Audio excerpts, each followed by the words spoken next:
जय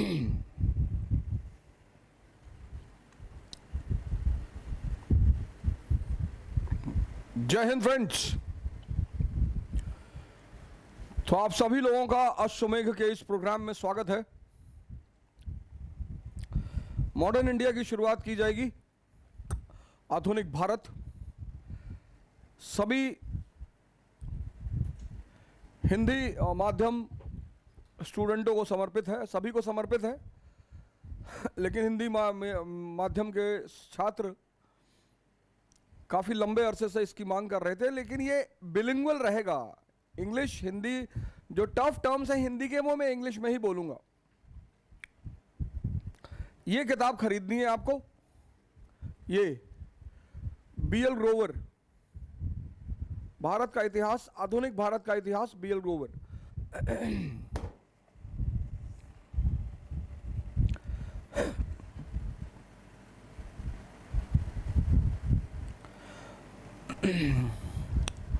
modern India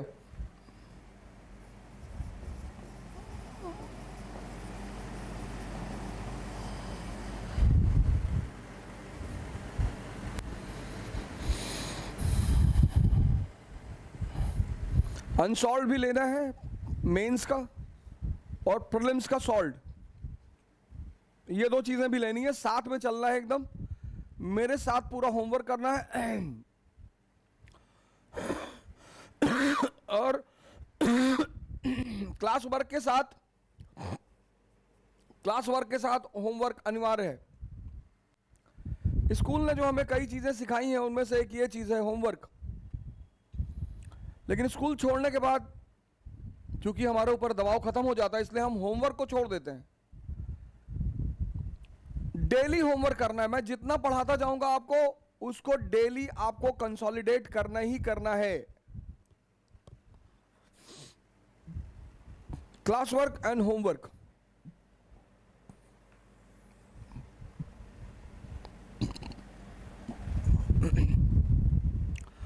Bharat the land of wealth, सोने की चिड़िया, गोल्डन स्पैरो। अब ये भारत सोने की चिड़िया क्यों रहा? भारत को कहा गया सोने की चिड़िया, गोल्डन स्पैरो। तो कौन सी वजह थी कि भारत सोने की चिड़िया रहा? पहली वजह नेचुरल रिसोर्सेस, प्राकृतिक संसाधन। नेचुरल रिसोर्सेस, नेचुरल रिसोर्सेस, प्राकृतिक संसाधन, फर्टाइल प्लेन, माइंस। ये पहला कारण। दूसरा कारण मॉनसून। मॉनसून ने भारत की सिर्फ कृषि व्यवस्था, एग्रीकल्चर को भी फायदा नहीं पहुंचाया। मॉनसून ने भारत को वेस्ट और ईस्ट का जो ट्रेड है, वेस्ट और ईस्ट, यूरोप और पूरब एशिया के बीच का जो ट्रेड है, उसका हृदय स्थल बना दिया, केंद्र बिंदु। पारस ने मॉनसून की खोज की और वहीं से सी ट्रेड की कहानी शुरू हुई। अब आपकी स्टीयरिंग किसके हाथ में है? मॉनसून के हाथ में। तो आप जून के महीने में जब मॉनसून से चलोगे अरब सागर में, तो डेस्टिनेशन क्या होगा? भारत। और अक्टूबर के महीने में जब आप रिटर्न होगे तो डेस्टिनेशन क्या होगा? भारत। मॉनसून ने भारत को यूरोप और एशिया का जो ट्रेड था उसका केंद्र बिंदु बना दिया, सेंटर पॉइंट बना दिया। इसलिए आप देखोगे जैसे ही मॉनसून की खोज हुई वैसे ही दक्कन में राज्य की स्थापना भी हुई।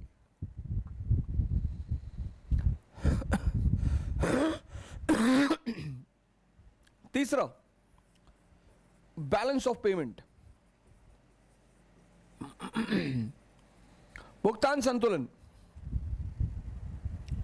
बैलेंस ऑफ पेमेंट भारत के पक्ष में रहा। मैक्सिमम एक्सपोर्ट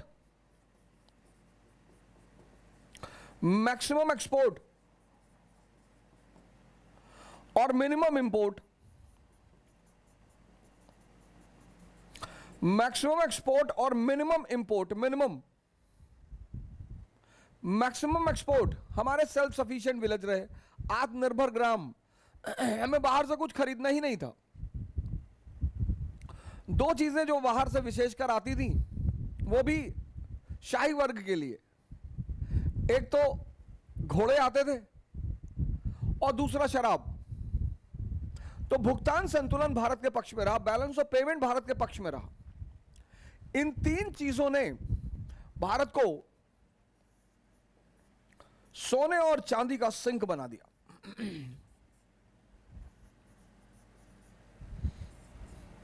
और इसीलिए भारत को सोने की चिड़िया कहा गया। इन तीन चीजों ने भारत को सोने और चांदी का खदान बना दिया और इसीलिए भारत को सोने की चिड़िया कहा गया। अब जब जब ये सोने की चिड़िया कमजोर पड़ी, अगर आप भारत का इतिहास उठाकर देखें तो विदेशी आक्रमण एक निरंतर फीचर है। लगातार विदेशी आक्रमण, आर्य आए, शक आए, कुषाण आए, हूण आए, मुगल आए, मंगोल आए, अफगानी आए, ईरानी आए और आज आतंकवादी आ रहे हैं। क्योंकि एक तो लैंड ऑफ वेल्थ। तो जब जब भारत कमजोर पड़ा, यह सूत्र है बड़ा प्यारा, इस सूत्र को ध्यान में रखिएगा। समृद्धि, prosperity cannot survive with weakness. यह बहुत प्यारा सूत्र है। समृद्धि कमजोरी के साथ नहीं रह सकती।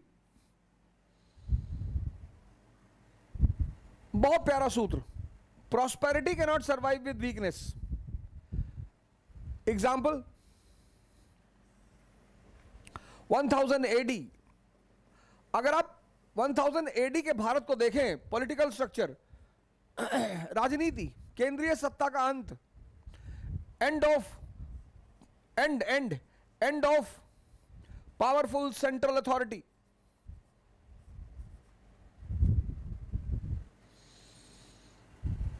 शक्तिशाली केंद्र का अंत। वो जो आप मौर्य साम्राज्य देखते हैं, गुप्त साम्राज्य देखते हैं, खत्म। अब उत्तर भारत छोटे छोटे राज्यों में विभाजित है। End of powerful central authority. समाज, society divided.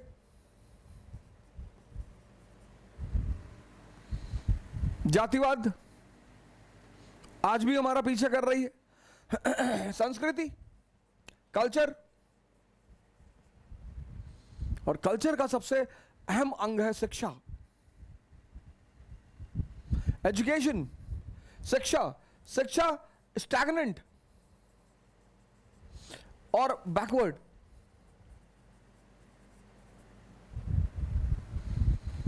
Polity, end of powerful central authority. कोई केंद्रीय सत्ता नहीं है, केंद्रीय ताकतवर सत्ता नहीं है।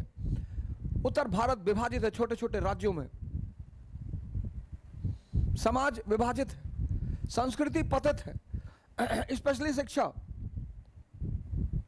और इस परिस्थिति में इकोनॉमी, गोल्डन स्पैरो, सोने की चिड़िया, लैंड ऑफ वेल्थ।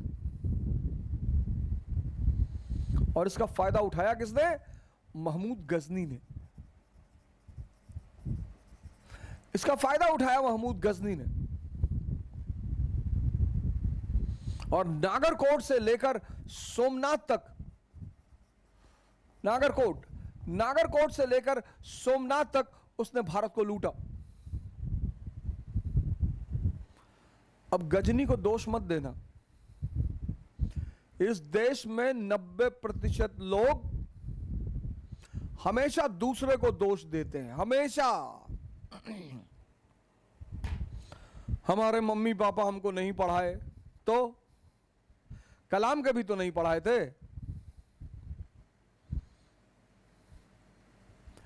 इस देश के 90% लोग 90 दूसरों को दोष देते हैं। पिछले 30 साल से भारत की जो दशा है उसके जिम्मेदार राजनेता नहीं है, इस देश के लोग हैं। आसमान से टपक रहे हैं राजनेता। डेमोक्रेसी है, प्रजातंत्र है, चुनने का हक तुम्हारे पास है।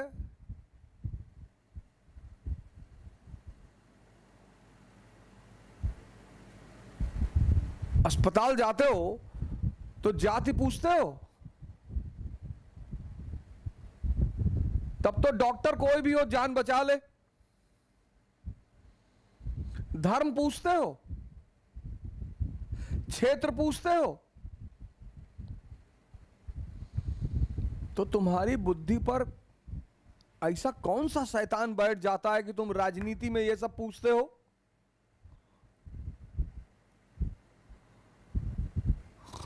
और तुम बहुत जातिवादी हो तो अपने ही जाति के डॉक्टर के पास जाओ।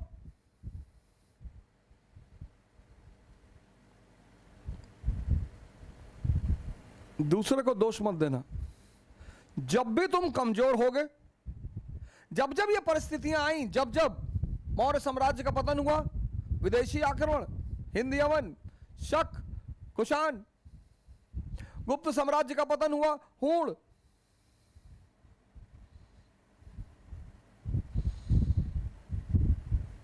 फिर तुर्क, फिर तुर्कों का पतन हुआ, मंगोल, फिर मुगल, फिर मुगलों का पतन हुआ, ईरानी, अफगानी। यही स्थिति भारत की थी 18th सेंचुरी में। 18वीं शताब्दी का जो भारत है, यही स्थिति थी। Polity, absence of powerful central authority, Mughal साम्राज्य का पतन, एक शक्तिशाली केंद्र का अंत, समाज विभाजित, डिवाइडेड, संस्कृति, culture stagnant and backward, economy golden sparrow.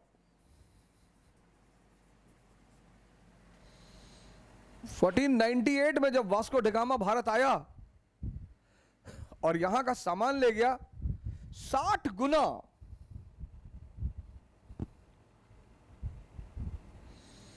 60 गुना फायदा मिला उसे, 60 गुना। और इस परिस्थिति का फायदा उठाया किसने? ईस्ट इंडिया कंपनी ने।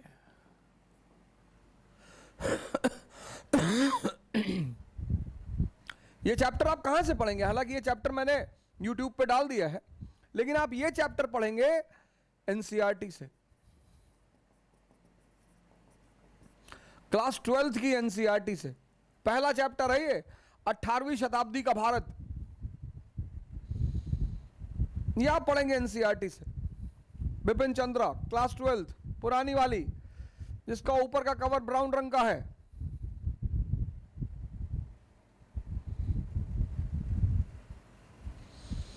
Prosperity can not survive with weakness. अब भारत सोने की चिड़िया, और जब जब भारत कमजोर हुआ, जब जब, मैंने कहा ना, मौर्य साम्राज्य का अंत हुआ, कौन आया? इंडो ग्रीक, शक, कुषाण, गुप्त साम्राज्य का पतन हुआ। कौन, किसने भारत को लूटा? हून। फिर 1000 एडी के बाद टर्क। जब तुर्कों का पतन हुआ, किसने भारत को लूटा? मंगोल।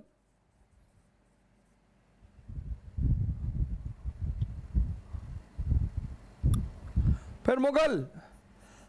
जब मुगलों का पतन हुआ, कौन आया? ईरानी और अफगानी। Prosperity can not survive with weakness. लेकिन अभी तक ये जितने भी लुटेरे आए, आक्रांता आए, ये सब मध्य एशियाई थे, सेंट्रल एशियन। 15th सेंचुरी में ये जितने भी आक्रांता आए, ये सब सेंट्रल एशियन थे। Central Asian. 15th सेंचुरी में भारत में एक नए वर्ग का आगमन हुआ और वो था Europeans. Portuguese, Dutch, English, French.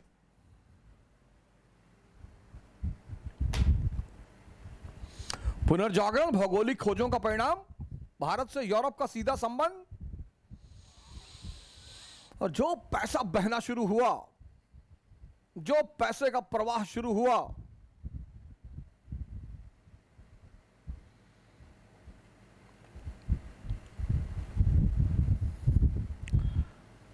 उस पैसे की झलक कहां दिखाई पड़ती है?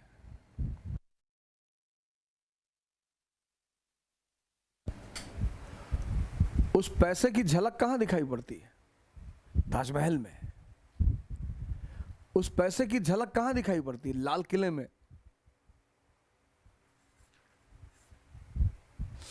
विदेशियों ने आना शुरू किया, पोर्चुगीज, डच, इंग्लिश, फ्रेंच, पुर्तगाली, डच, अंग्रेज, फ्रांसीसी।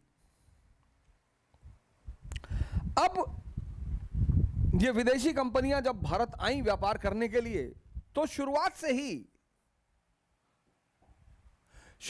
ही इन्होंने व्यापार के साथ साथ ट्रेड एंड कॉमर्स के साथ साथ पॉलिटिकल डोमिनेंसी, राजनीतिक आधिपत्य का भी प्रयास किया। पॉलिटिकल डोमिनेंसी, इन विदेशी कंपनियों ने व्यापार और वाणिज्य के साथ साथ पॉलिटिकल डोमिनेंसी, राजनीतिक आधिपत्य का प्रयास किया।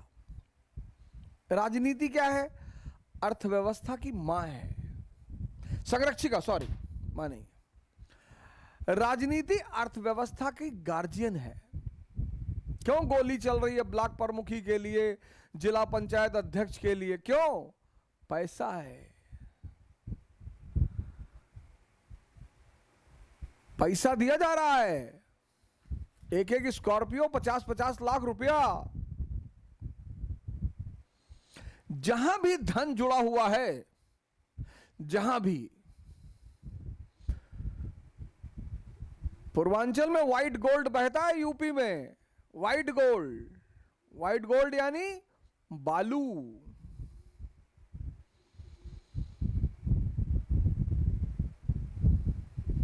घाघरा, गोमती, राप्ती, गंगा, यमुना, यहां पे व्हाइट गोल्ड है। व्हाइट गोल्ड अरबों का कारोबार है, अरबों का।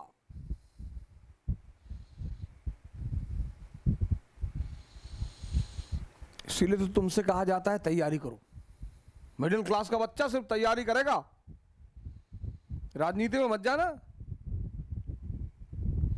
ये जितने भी पुराने ठेकेदार, लंबरदार हैं, इन सब ने नेक्सस बना के सब पे कब्जा कर लिया है।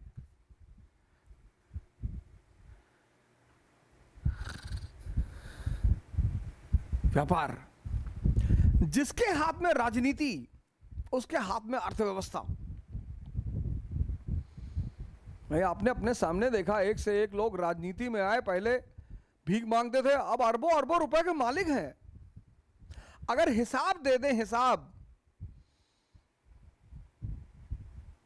अगर हिसाब मांगा जाए इनसे कि इतने कम समय में इतना पैसा कहां से लाए, ये ना दे पाएंगे। तो जैसे आज इस देश के गुंडे, बदमाश, ठेकेदार राजनीति में आना चाहते हैं, जिससे अर्थव्यवस्था उनके हाथ। अब पहले क्या था, ठेकेदारों को नेताओं के हाथ जोड़ना पड़ता था। सरकार सरकार सरकार, ठेकेदारों को नेताओं के साथ रह रहकर बात समझ में आ गई कि खुद ही नेता बन जाओ यार, सारा फंड तुम्हारे हाथ में।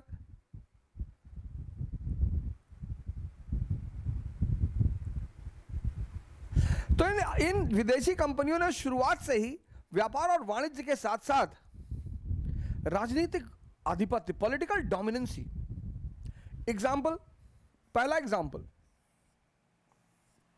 1498 में पोर्चुगीज इंडिया पहुंचे और 1510 में इन्होंने गोवा पर कब्जा कर लिया।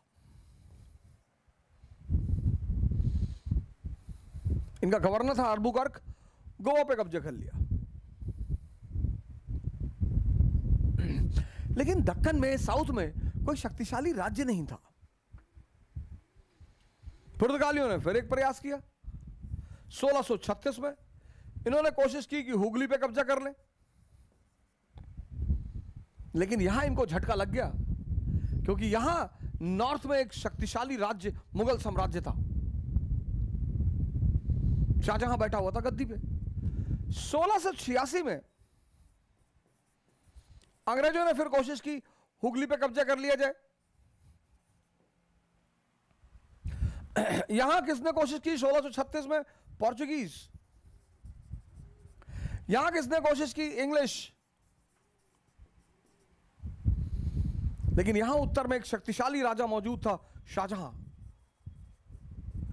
यहां उत्तर में एक शक्तिशाली राजा मौजूद था, औरंगजेब।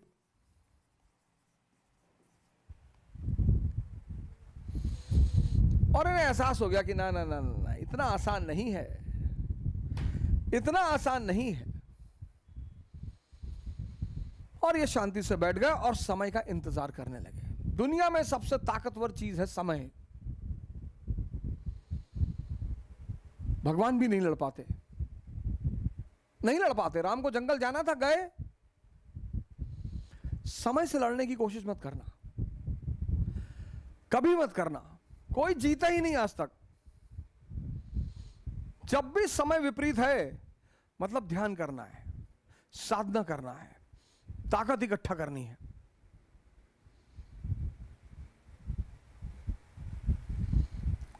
और एक बात बताओ, जब पैदल चल के मर्सिडीज में बैठोगे ना, तब बहुत मजा आएगा।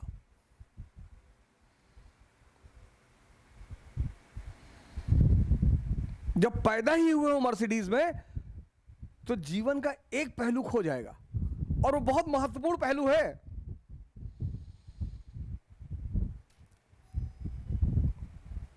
श्री राम भगवान है, 14 साल जंगल में है। संघर्ष से शक्ति पैदा होती है। शक्ति का सिद्धांत ही यही है। तुम कभी क्रिया योग करने जाओ, पढ़ो कभी क्रिया योग के बारे में। क्रिया योग का पूरा फॉर्मूला यही है, pain is equal to power. आप कभी क्रिया योग के बारे में पढ़ो, क्रिया योग, लहड़ी महाशय, परमहंस योगानंद, वो कहते हैं जो दर्द होता उठता है आपके शरीर में, वो बेसिकली आपके शरीर में परिवर्तन हो रहा होता है। और अगर आप उस परिवर्तन पे ध्यान दे जाएं, तो वो परिवर्तन आपकी शक्ति बन जाएगा। आज पढ़िएगा क्रिया योग के बारे में, बड़ी फेमस किताब है, एन ऑटोबायोग्राफी ऑफ अ योगी।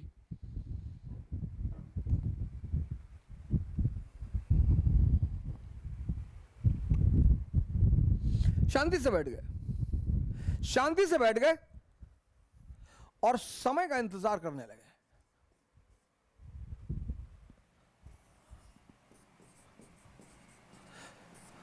शांति से बैठ गए और समय का इंतजार करने लगे। और समय आ गया। शांति से बैठकर ये समय का इंतजार करने लगे और समय आ गया। 1739 बैटल ऑफ करनाल, समय आ गया।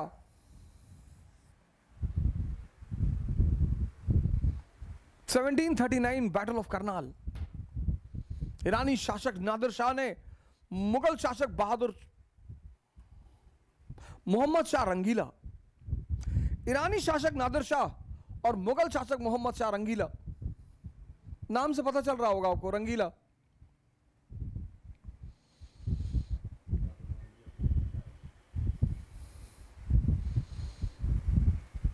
मोहम्मद शाह रंगीला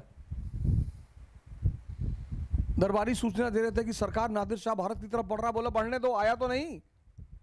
मुर्गा लड़ाता था दरबार में, दरबार में बैठ के मुर्गा लड़ाता था। दरबारी जो घूस लेते थे उसमें हिस्सा मांगता था।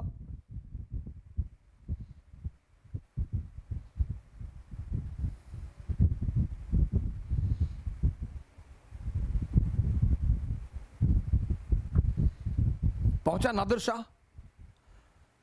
हराया कैटराल में।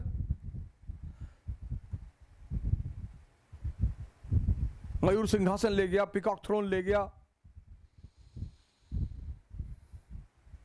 कोहिनूर हीरा ले गया। इतना पैसा ले गया हिंदुस्तान से कि 3 साल तक उसने ईरान के लोगों से कर टैक्स लिया ही नहीं।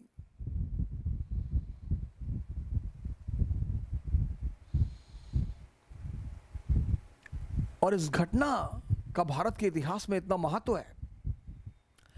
इस घटना ने, जो हिंदुस्तान में एक कंपनी के लोग बैठे हुए थे ना, जो विदेशी कंपनियां बैठी हुई थी, इनको मैसेज दे दिया क्या, कि हिंदुस्तान का बॉस खत्म। This event, this battle is very important in the history of India. आप बड़े परेशान रहते हैं कौन सा युद्ध याद रखें, कौन सी डेट याद रखें। हर वो डेट, हर वो वर्ष जिसने इस देश का इतिहास को बदला है,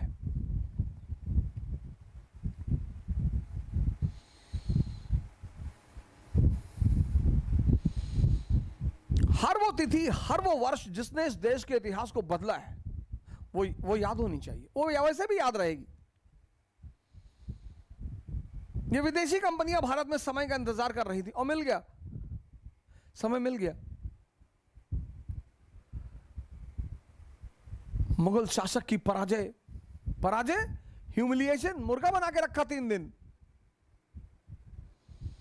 मोहम्मद शाह रंगीला रो रहे थे कि अंकल जी हमको छोड़ दीजिए, अब नहीं करेंगे, गलती हो गई।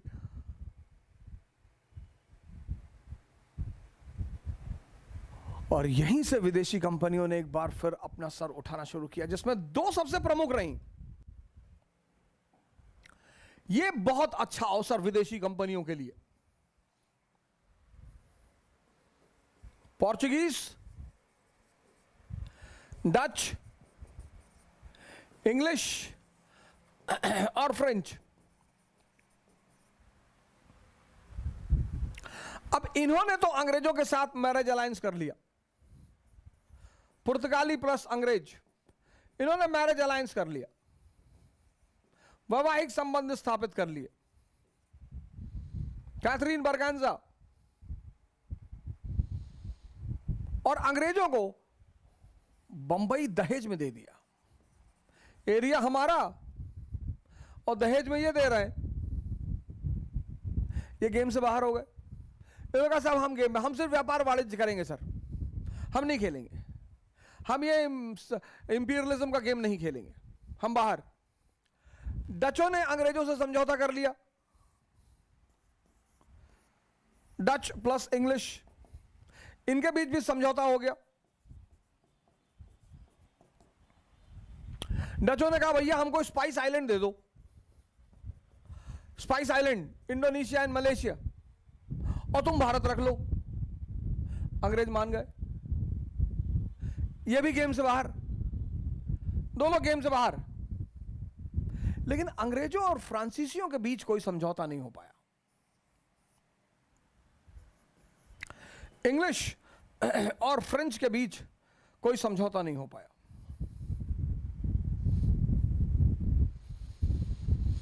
अब यह बात क्लियर होनी थी कि भारत का असली दावेदार कौन, अंग्रेज या फ्रेंच, कि भारत का असली दावेदार कौन। और यहीं से भारत के कब्जे की कहानी शुरू हुई। कैसे? Anglo Carnatic Wars. हेडिंग लिख लीजिए, एंग्लो कर्नाटिक वॉर्स। यहीं से भारत पर यूरोपीय कब्जों की कहानी शुरू हुई, एंग्लो कर्नाटिक वॉर्स। तो पहली हेडिंग, एंग्लो कर्नाटिक वॉर्स। किसके बीच? इंग्लिश और फ्रेंच के बीच। किस लिए? डिसाइड करने के लिए। क्या? कि भारत का असली हकदार कौन।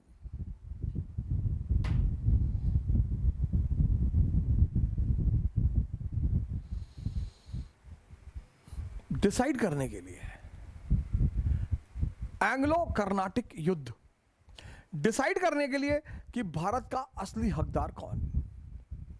हेडिंग डाल लीजिए एंग्लो कर्नाटिक युद्ध। अब जब मैं क्लास खत्म करूंगा तो आप ये पूरा युद्ध इस किताब से पढ़ेंगे, बीएल ग्रोवर से। मैं यहां टॉपिक खत्म करा करूंगा। देखो भैया, सब लाइन बाय लाइन तो ना लिखा पाएंगे, डिक्टेशन ना दे पाएंगे, क्षमा करिएगा। मैं यहां टॉपिक खत्म करूंगा, फिर मैं आपको किताब बताऊंगा कि किस किताब से पढ़ना है, फिर आप बीएल ग्रोवर उठाइएगा और वहां से उस टॉपिक को खत्म करिएगा। चैप्टर नंबर 4, चैप्टर नंबर 4 आपका इंग्लिश मीडियम है तो इंग्लिश मीडियम से पढ़ लीजिएगा, हिंदी मीडियम है तो हिंदी मीडियम से पढ़ लीजिएगा।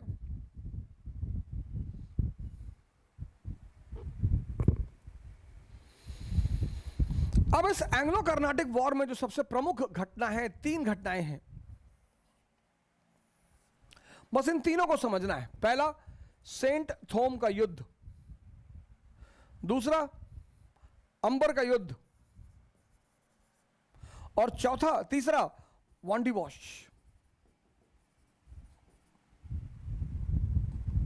इन 3 युद्धों को समझना है। पहला सेंट थोम, दूसरा अंबर और तीसरा वांडीवॉश। इन तीनों को समझना है।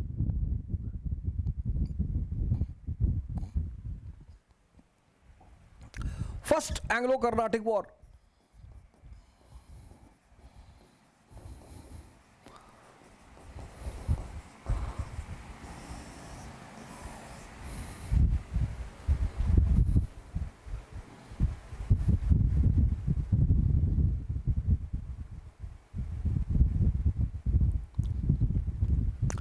अब 3 चीज डिस्कस करेंगे।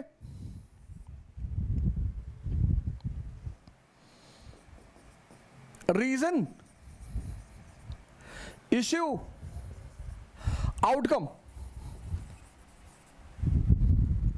कारण, मुद्दा और परिणाम।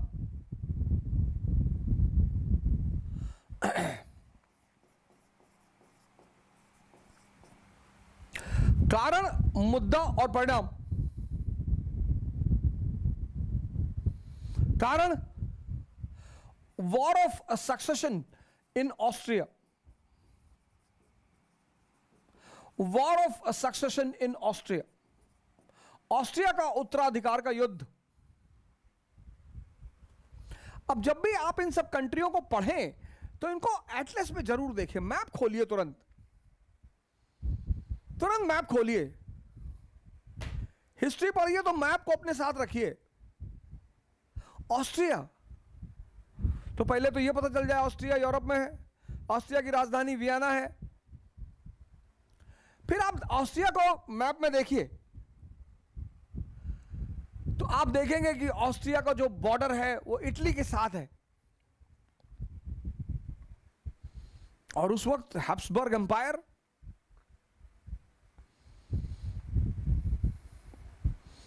ऑस्ट्रिया का यूरोप में दबदबा। तो जैसे आज महाशक्तियां चाहती हैं कि देश के ताकतवर मुल्कों में हमारे लोग प्रधानमंत्री रहें, हमारे लोग नेता रहें, आज अमेरिका क्या चाहता है कि भारत का जो नेता हो वो हमारा आदमी हो। जैसे अभी अमेरिका का चुनाव था तो हम क्या चाहते थे कि जो भारत के प्रति लिबरल रुख रखता है वो अमेरिका का प्रधानमंत्री बने।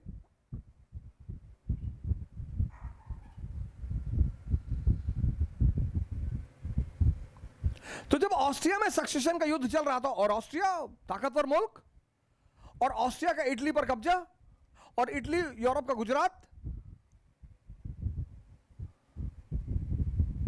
गुजरात के बंदरगाह भारत को किससे कनेक्ट करते हैं?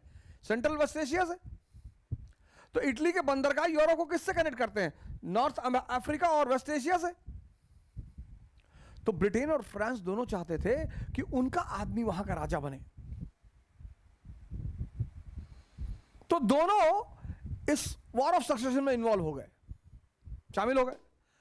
अब जब दोनों शामिल हो गए तो इसका प्रभाव पड़ा भारत पर। ये जो ब्रिटेन और फ्रांस अपने अपने आदमी को बिठाना चाहते थे ऑस्ट्रिया में, तो ब्रिटेन और फ्रांस ऑस्ट्रिया के उत्तराधिकार के युद्ध में शामिल हो गए। दोनों चाहते थे हमारा आदमी वहां बैठे। तो इसका प्रभाव पड़ा भारत में। कैसे? इशू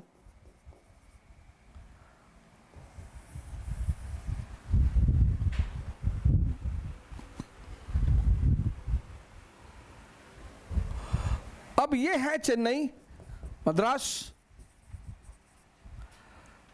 और ये है पौंडीचेरी।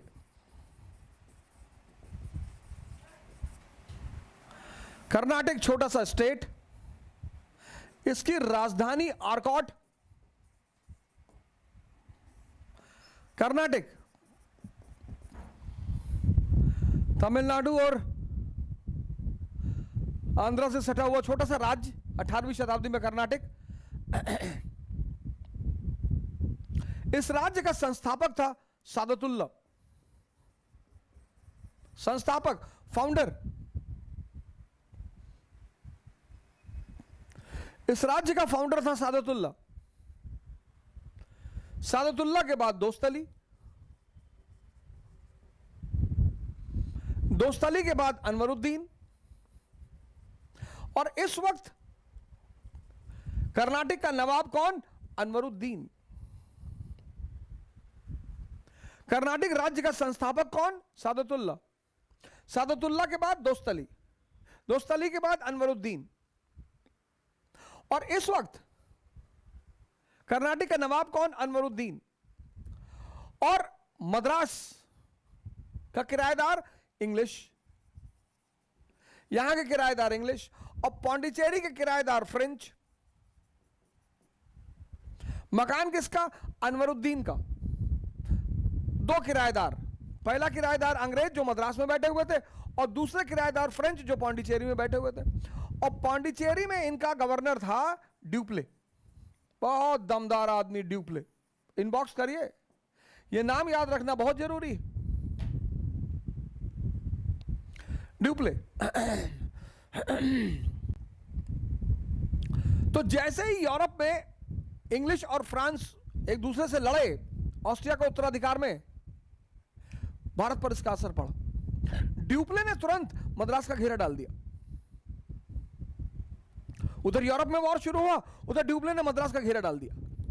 अब जब ड्यूप्ले ने मद्रास का घेरा डाला, तो अंग्रेज भाग के गए अनवरुद्दीन के पास कि सरकार, आप मकान मालिक हैं सरकार। अनवरुद्दीन ने कहा मैं मकान मालिक हूं। बोले हाँ सरकार, आप मकान मालिक हैं, हम लोग किराएदार हैं सरकार, और ये आपका दूसरा किराएदार हम लोग के साथ बदतमीजी कर रहा है, कह रहा हाँ मकान छोड़ दो। अनवरुद्दीन को बड़ा अच्छा लगा कि अबे हम तो राजा हैं यार, हम तो मकान मालिक हैं। तो अनवरुद्दीन ने फिर ड्यूप्ले को बुलाया, मैसेज दिया कि क्या हटो मद्रास से, घेरा हटाओ वहां से। तो ड्यूप्ले ने अनवरुद्दीन को मैसेज दिया कि सरकार कितना किराया दे रहे हैं ये लोग आपको? बोले 5,000 रुपये महीना दे रहे हैं। बोले सरकार हम 20,000 देंगे। मद्रास के बंदरगाह से इतनी बड़ी आय है सरकार, हम मद्रास जीत कर आपको दे देंगे। अनवरुद्दीन ने कहा यह भी सही है यार,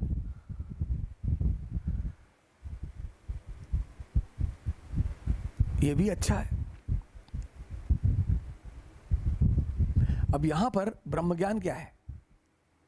ज्ञान तो ये है, ब्रह्म ज्ञान क्या है? कि दूसरे की ताकत पर कभी ऐश करने की कोशिश मत करना। तुम्हारी शक्ति होगी तो तुम दूसरे को इस्तेमाल कर पाओगे। इस जीवन में तुम्हारे मां बाप को छोड़कर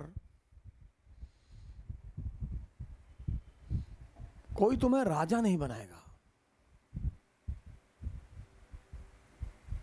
ये ब्रह्म ज्ञान है। ज्ञान और ब्रह्म ज्ञान दोनों साथ में चलते हैं।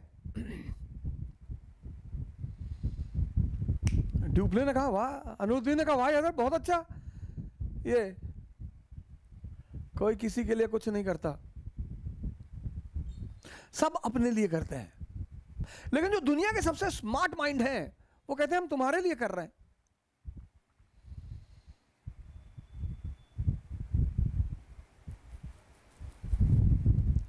अब जब ड्यूप्ले ने मद्रास को जीत लिया, उसने अनवरुद्दीन को देने से मना कर दिया। अब आगे तुम्हारे लिए जीते, और इसका परिणाम रहा सेंट थोम का युद्ध। जब ड्यूप्ले ने अनवरुद्दीन को मद्रास हैंडओवर करने से मना कर दिया तो सेंट थोम का युद्ध हुआ। तो मुद्दा क्या था? मद्रास। कारण क्या था? सक्सेशन, ऑस्ट्रिया का उत्तराधिकार का युद्ध।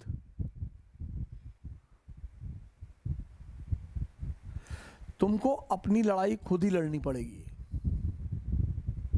भले तुम्हारी दोस्ती भगवान से क्यों ना हो। अर्जुन की है तो,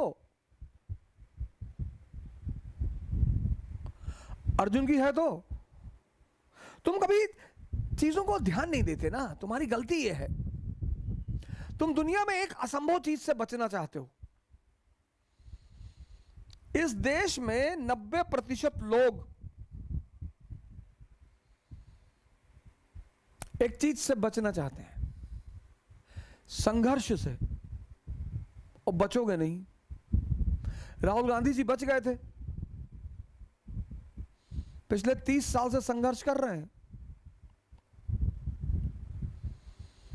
नियम है सर, न्यूटन का चौथा लॉ है, वो भूल गया था बताना, वो भूल गया था। तो एक दिन सपने में आया, हमसे कहा अवध भाई बता देना। हमने कहा बता देंगे, ऐसी कोई बात नहीं। अब इतना आप इज्जतदार आदमी हैं, आपका इतना योगदान है दुनिया में, तो आप इतना कह रहे हैं तो इतना काम तो मैं आपका कर ही दूंगा। वो दाढ़ी वाड़ी रखे थे, अंग्रेज मॉडल में कैप वैप लगाए हुए थे। तो हमसे कहा कि गलती हो गई, हम बता ही नहीं पाए उस वक्त। अरे मैंने कहा कोई बात नहीं, सब छोटी मोटी बातें, इतना तो मैं बता ही दूंगा लोगों। ये न्यूटन का चौथा सिद्धांत है। शक्ति अर्जित करने के लिए संघर्ष करना पड़ेगा। दुनिया में कोई ऐसी टी शर्ट नहीं आती कि ऐसे लगा लो तो बल्ला दिखाई पड़ने लगे। वो डिप्स लगाना पड़ेगा। वो अगर चाहते हो कि बाहर निकले और लोग देखें हमारी बॉडी को, तो कोई टी शर्ट नहीं आती कि 6 पैक वाली टी शर्ट आ गई कि बाहर निकले तो 6 पैक दिखाई पड़ रहा है और बॉडी दिखाई पड़ रही है और लड़कियां गिर गई सड़क पर। ऐसा नहीं होगा चाचा।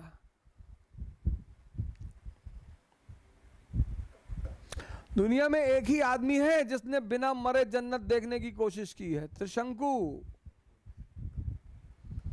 सिद्धांत ना तोड़ पाओगे, बाहर निकलो यार। नहीं पढ़ने का मन कर रहा है, 50 किलोमीटर पैदल चलो। कम से कम शरीर की ताकत तो कुछ तो बढ़ेगा दुनिया में। गोंडा से फैजाबाद चले जाओ पैदल, गोंडा से बलरामपुर चले जाओ। पढ़ने का मन नहीं कर रहा है, हाँ तो पैदल चले जाओ। वो फैजाबाद गोंडा से करेगा। तुम टीचर से स्कूल में क्यों डरते हो? क्योंकि वो तुम्हें सजा देता है। तुम्हारा मन तुमसे डरता नहीं। वो जानता है मैं इसको हजारों बार बेवकूफ बनाऊंगा तब भी ये मुझको कुछ नहीं कहेगा। यही तुम्हारे हारने की मुख्य वजह है। स्कूल जाते थे पहले तो होमवर्क करके जाते थे ना, क्योंकि पता था कि मैडम वो पटक के बहुत मारेगी।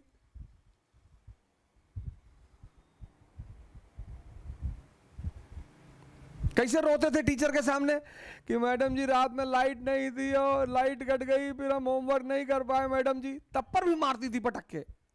हम तो कई बार पीटे गए हैं। डरते थे ना। तुम्हारा मन तुमसे डरता ही नहीं। भाई तुमको एक बार कोई बेवकूफ बनाएगा तुम छोड़ दोगे, 2 बार बनाएगा छोड़ दोगे, तो फिर वो लगातार बनाने लगेगा तुमको। वही तुम्हारा मन तुम्हारे साथ कर रहा है, तुमको लगातार बेवकूफ बना रहा है। आज अम्मा बीमार ही, काल भैंस भाग गए रही, परसों पानी गिरत है, पकौड़ी खाए मन करत है, बुआ के यहाँ जाए गए। तब क्यों रो रहे हो?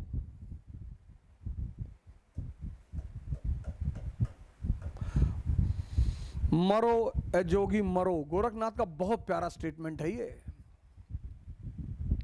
मरो ए जोगी मरो, मरोगे तो मजा आएगा। ये देखो सेंट थॉम का युद्ध हो गया, और सेंट थॉम का जो युद्ध हुआ उसका कोई बड़ा विशेष ऐतिहासिक महत्व नहीं है, लेकिन ये युद्ध बहुत महत्वपूर्ण है। ऐतिहासिक महत्व नहीं है, ऐतिहासिक, लेकिन ये युद्ध बहुत महत्वपूर्ण है। इस युद्ध में, इस युद्ध का इंपॉर्टेंस, परिणाम,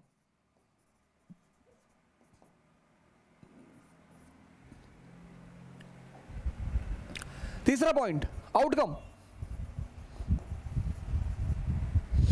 यह युद्ध बड़ा महत्वपूर्ण है, बहुत महत्वपूर्ण, बहुत।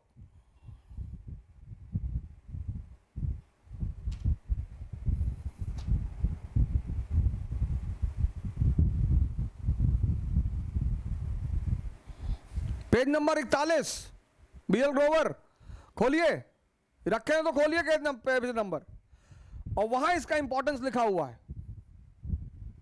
पेज नंबर 41 खोलिए, तब आपको पता चलेगा इस युद्ध का महत्व। पेज नंबर 41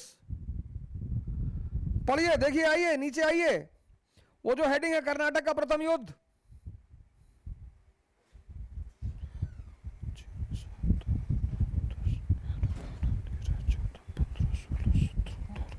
सत्रहवीं लाइन पे आइए, 16 लाइन पे, 16वीं, जो 16वीं लाइन है उस पे आइए, 16th लाइन पे पढ़िए। देखिए, कैप्टन पैराडाइज के अधीन एक छोटी सी फ्रांसीसी सेना ने, जिसमें 230 फ्रांसीसी और 700 भारतीय,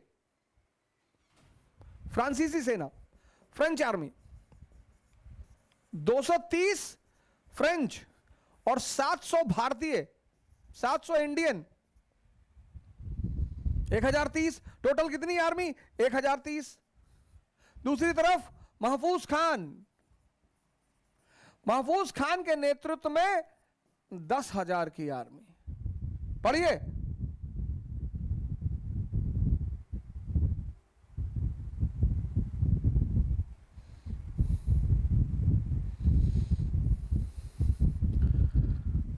पढ़िए ये, फिर अगली लाइन पढ़िए।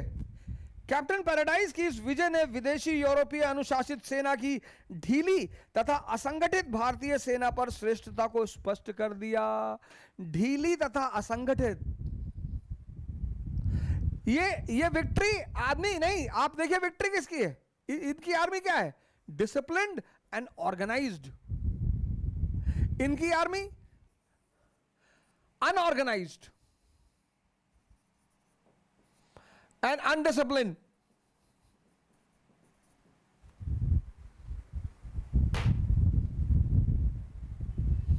एक 1030 लोग 10,000 लोगों को हरा रहे हैं। यह है इस युद्ध का परिणाम।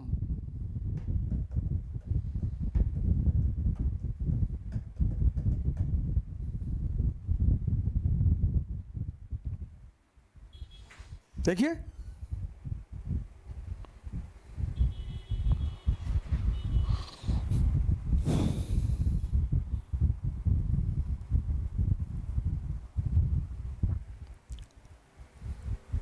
हाँ, 1000 लोगों ने 10,000 लोगों को हरा दिया। खैर, एक्स ला चैपल की संधि हुई यूरोप में, और ब्रिटेन और फ्रांस के बीच समझौता हो गया। प्रथम कर्नाटिक युद्ध खत्म हो गया। लेकिन लिखिए, एक्स ला चैपल, एक्स ला चैपल की संधि यूरोप में 1748, 1748, कोई जरूरी नहीं याद रखना, लेकिन फिर भी एक्स ला चैपल की संधि, ब्रिटेन और फ्रांस के बीच समझौता हो गया। लेकिन ब्रिटेन और फ्रांस के बीच समझौता हो गया, लेकिन फिर पर नीचे आइए, हेडिंग देखिए, कर्नाटक का दूसरा युद्ध 4954। हेडिंग की पहली लाइन पढ़िए। कर्नाटक के प्रथम युद्ध से ड्यूप्ले की राजनीतिक पिपासा जाग उठी। ये है इस युद्ध का महत्वपूर्ण परिणाम। 1000 लोगों ने 10,000 लोगों को हरा दिया। चाचा,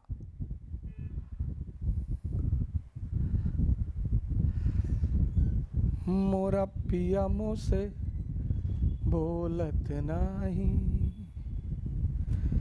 राज जिया के खोलत नाही। बीच बीच में गाना वाना गा लिया करो,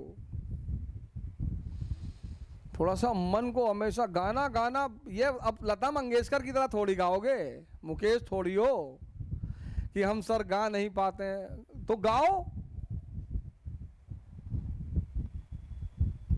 मस्त रहा करो। रतिशंकर शुक्ला को देखे हो मिर्जापुर में, कहता काका गागा सुनाओ।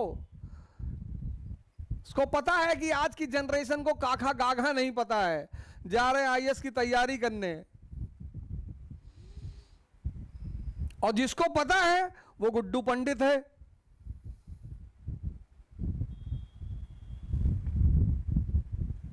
जिसको पता है वो गुड्डू पंडित है।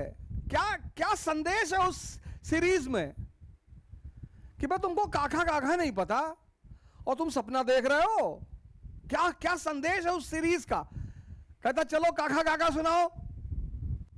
कहता ABCD, कहता ए प्रिंस चार्ल्स।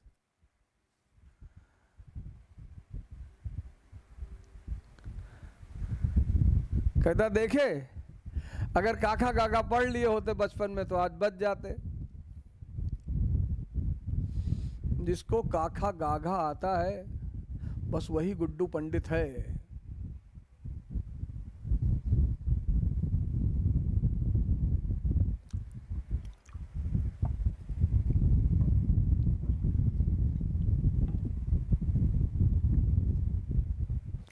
मिर्जापुर में अखंडानंद को देखे शराब पीते हुए? नहीं, राजा है। पीता भी रहा होगा तो किसी को दिखाई नहीं पड़ता रहा होगा।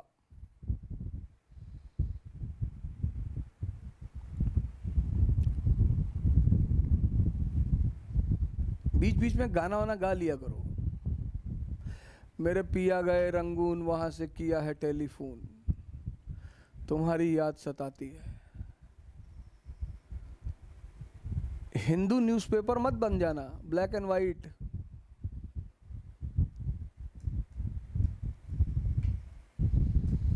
अंबानी मरेगा और या मैं मरूं, सब खाली हाथ ही जाएंगे।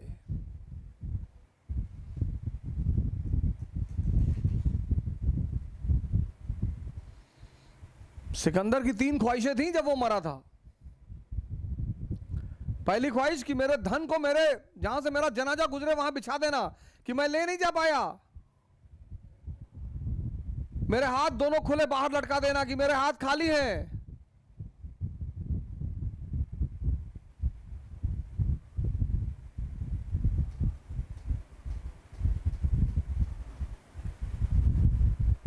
मस्त रहो यार, उसमें कौन सा पैसे? गुटखा क्यों खाते हो? मिट्टी खा लिया करो जमीन से उठाकर, तुम्हारी वो इम्यूनिटी बढ़ जाएगी। एटो पॉकेट ले, पॉलिथीन ले लो, उसमें मिट्टी बढ़िया साफ मिट्टी ले लो और रखे रहा करो। जब मुर्गा खाने का मिट्टी खा लिया करो। बचपन में तो खाते थे ना, कितनी बार मारे गए हो। देखो इस युद्ध का जो परिणाम है, इंपॉर्टेंस, वो कहां लिखा हुआ है? कर्नाटक के दूसरे युद्ध की जो हेडिंग है उसकी पहली लाइन में लिखा हुआ है कि कर्नाटक के प्रथम युद्ध से ड्यूप्ले की राजनीतिक पिपासा जाग उठी। क्यों जागी? क्योंकि 1000 लोगों ने 10,000 लोगों को हरा दिया। लिखो यहां नोट करके, इस लाइन को लिखो कि कर्नाटक के प्रथम युद्ध से ड्यूप्ले की राजनीतिक पिपासा, पॉलिटिकल एपेटाइट। अंकल जी ऐसे पढ़ो, ऐसे।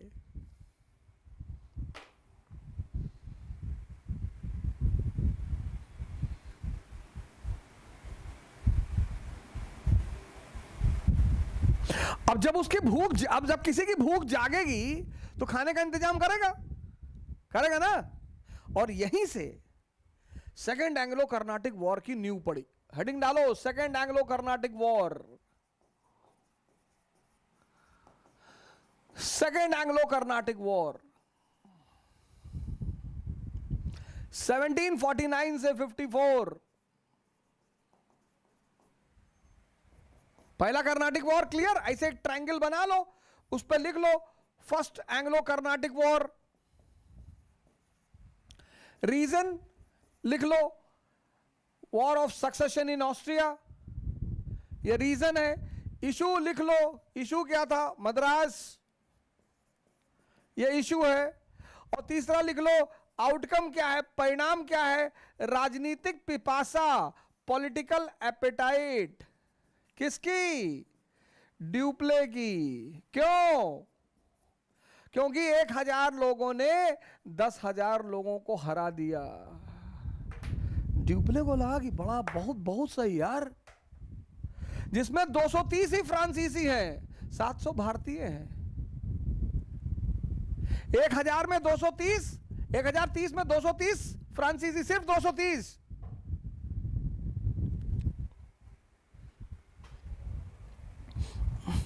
बेहतरीन, 230 फ्रांसीसी हैं, 230 फ्रांसीसी हैं, सिर्फ 230 फ्रांसीसी, 700 भारतीय। ये समझना था तुमको, इस प्रथम कर्नाटिक युद्ध में तुमको ये समझना था। ये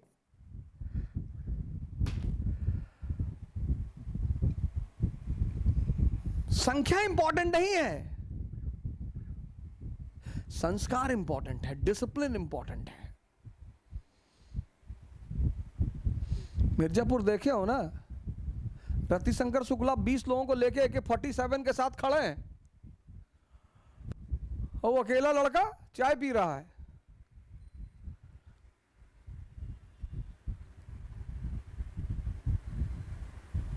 कि तुम बहुत बेवकूफ हो यार शुक्ला,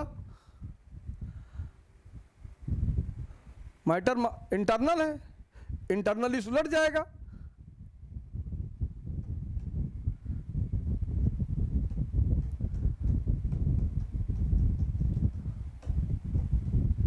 संख्या इंपॉर्टेंट नहीं है।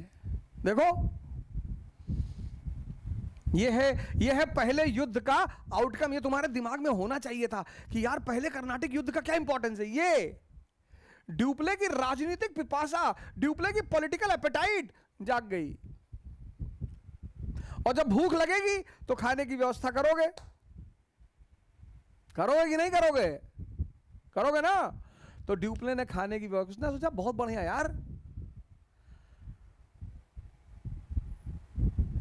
और फिर ड्यूप्ले ने खाने की व्यवस्था की, और इस खाने की व्यवस्था का परिणाम था सेकेंड एंग्लो कर्नाटिक वॉर।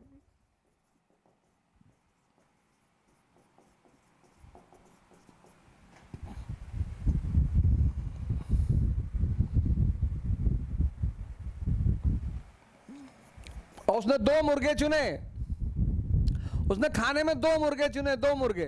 पहला मुर्गा हैदराबाद, पहला मुर्गा हैदराबाद, दूसरा मुर्गा कर्नाटक।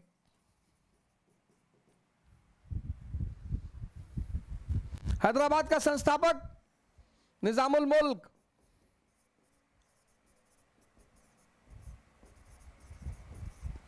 (1748) में इसकी डेथ हो गई। तो यहां उत्तराधिकार का युद्ध, वॉर ऑफ सक्सेशन, नासिर जंग, मुजफ्फर जंग। नासिर जंग और मुजफ्फर जंग।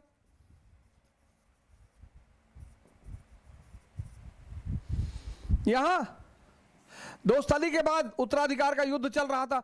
अनवरुद्दीन, चंदा साहिब,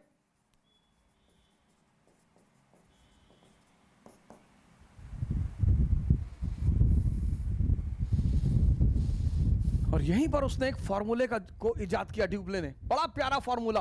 भारत में 3 फार्मूला के कारण से कब्जा हुआ। भारत पर अंग्रेजों ने सेना से कब्जा नहीं किया। 3 फार्मूला। पहला फार्मूला किंग मेकर, यहीं पे एक फार्मूला जन्म हुआ, किंग मेकर, राजा बनाओ। हिंदुस्तान में हर आदमी राजा बनना चाहता है, तमन्ना सबके अंदर है, ताकत है ही नहीं।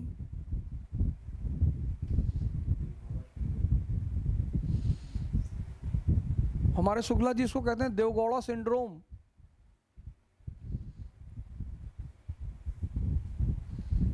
T is equal to T. तुम भारत के युवा, तुम्हारे अंदर भगवान बनने की क्षमता है, तुम यार डिप्रेशन में हो, तुम लोग यार परेशान हो, रोते हो, सिगरेट पीते हो। सिगरेट पीने से अच्छा जब सिगरेट पीने का मन कहे तब कपाल भाती करो,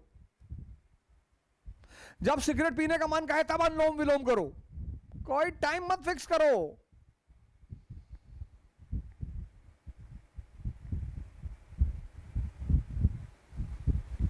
अरे तुमको जीवन में सही दिशा नहीं मिली थी, अब मिल रही है ना, अब बदलो अपने आप को।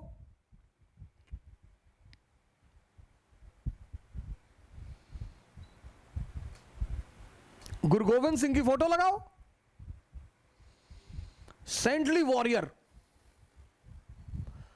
हर युवा को गुरु गोविंद सिंह की फोटो लगानी चाहिए, संत योद्धा।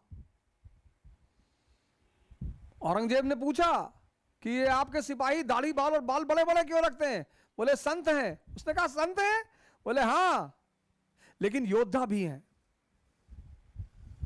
संत योद्धा, संत योद्धा। सरदार से पूछो, ज्यादा जल्दी नहीं बता पाएंगे। किसके लिए लड़ रहे हैं? बोला धर्म के लिए। बोले कौन सा धर्म? बोले मानवता का।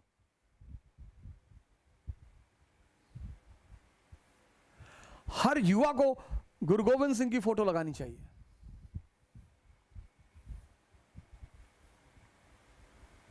वहां से मैसेज आता है सेंटली वॉरियर। और एक बार और जान लो, पैगंबरों पे किसी का पेटेंट नहीं है, पैगंबर सबके हैं। मोहम्मद जो है वो सिर्फ दानिश फिरोज शमसी के नहीं, हमारे भी हैं। अब राम को कोई अपना ना माने तो मैं क्या करूं? मैं तो मोहम्मद को अपना मानता हूं, तुम राम को ना मानो तो मैंने ठेका ले रखा है।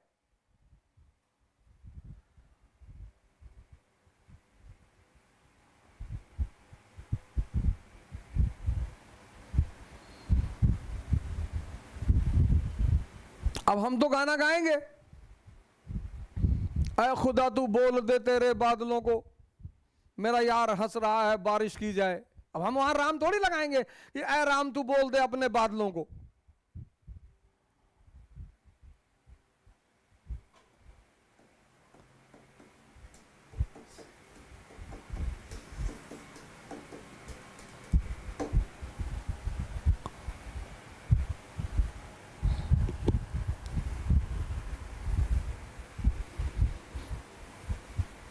हमसे पढ़ रहे हो ना, जातिवाद मत करना, संप्रदायवाद छोड़ दो,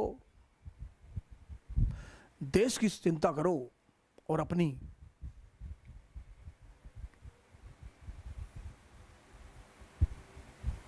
मुझे क्या पता उस तरफ कौन बैठ के पढ़ रहा है, पर भगवान ने मुझे एक आशीर्वाद दिया है, मैं उसको बांट रहा हूं। कल एक भाई साहब का फोन आया मेरे पास, कहीं फ्री क्यों पढ़ा रहे हो, 501 रुपया फीस रख दो।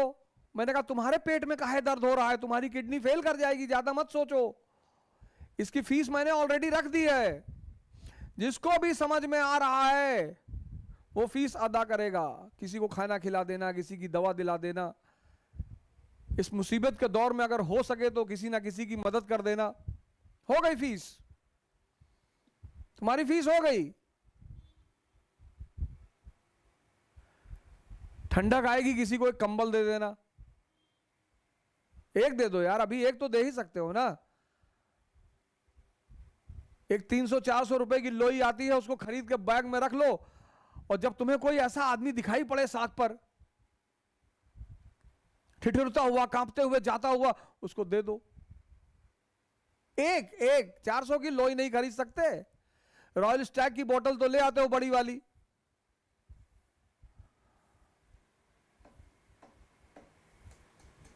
हमारी दोस्ती तो कुबेर से है,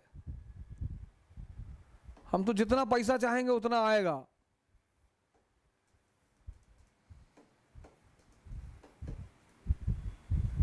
तो भूख लगी, पहले युद्ध के बाद ड्यूप्ले को 2 मुर्गा पकड़ा उसने। उत्साह तो उसका बढ़ ही चुका था कि 1000 की सेना ने 10,000 की सेना को हरा दिया, उत्साह उसका बढ़ ही चुका था। उसने 2 मुर्गे पकड़े और फिर मुजफ्फर जंग, चंदा साहिब और ड्यूप्ले, मुजफ्फर जंग और चंदा साहिब, इन तीनों का एक गुट बना।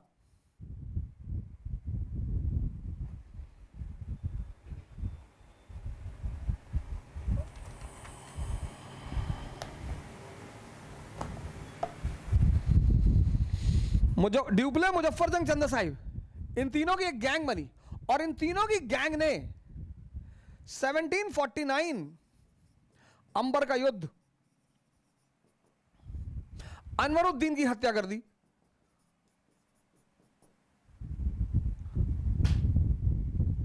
1749 अनवरुद्दीन की हत्या कर दी, चंदा साहब को कर्नाटक का राजा बना दिया। चंदा साहिब 1749 अंबर का युद्ध बहुत फेमस युद्ध है, बहुत इंपॉर्टेंट।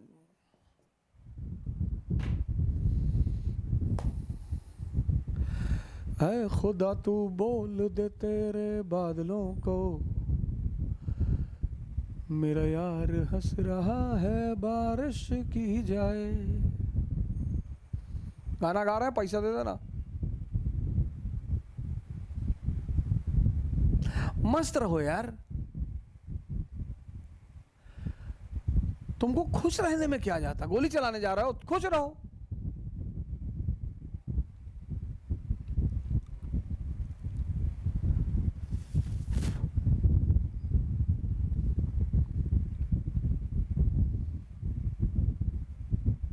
तुम्हारी निराशा ने तुम्हें परेशान कर रखा है।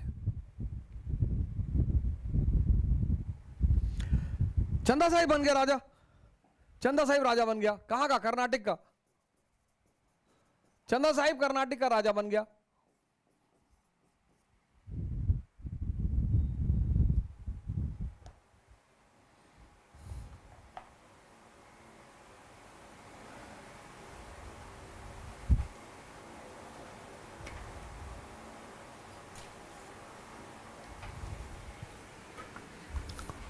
सत्रह सौ 1750 में नासिर जंग मारा गया।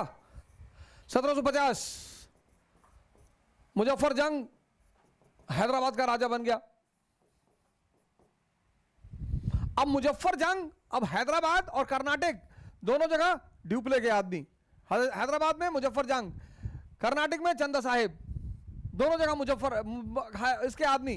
किसके? ड्यूप्ले के। अब चूंकि ड्यूप्ले ने राजा बनाया, ड्यूप्ले ने दोनों को राजा बनाया, तो ड्यूप्ले को तो रिवॉर्ड मिलेगा ना, ड्यूप्ले को तो रिवॉर्ड मिलेगा। तो चंदा साहिब ने क्या किया? 80 गांव दिए पांडिचेरी में।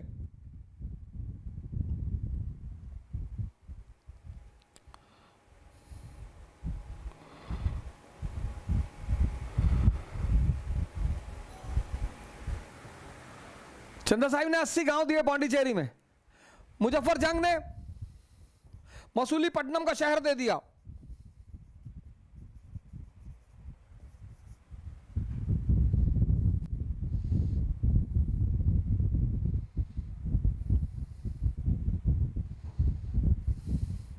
ड्यूप्ले को धन दिया। चेक कर लीजिएगा जरा एनसीईआरटी में, 2 लाख या 20 लाख इस वक्त मुझसे मिस हो रहा है। एक बार एनसीईआरटी में चेक कर लीजिएगा, जरूर चेक करिएगा कितना रुपया दिया ड्यूप्ले को। कुछ तो फ्रांसीसी आर्मी को दिया और ड्यूप्ले को अलग से दिया, 20 लाख दिया शायद, उसको चेक करिएगा एक बार। और ड्यूप्ले को ऑनरेरी गवर्नर बना दिया। कहां? कृष्णा से कन्याकुमारी तक के एरिया का ऑनरेरी गवर्नर।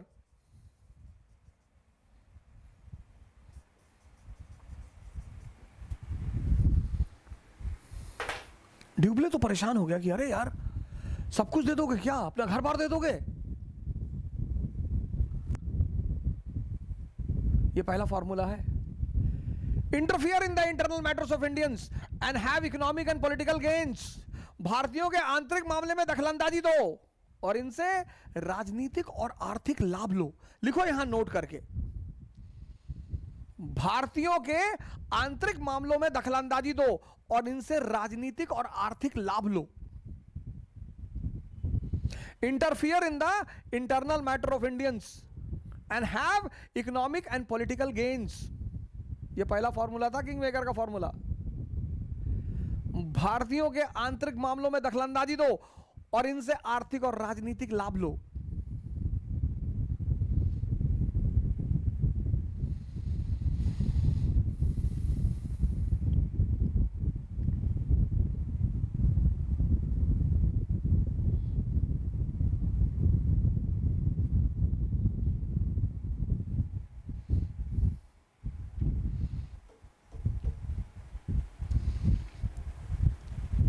ये फॉर्मूला किसने पैदा किया? ड्यूप्ले ने।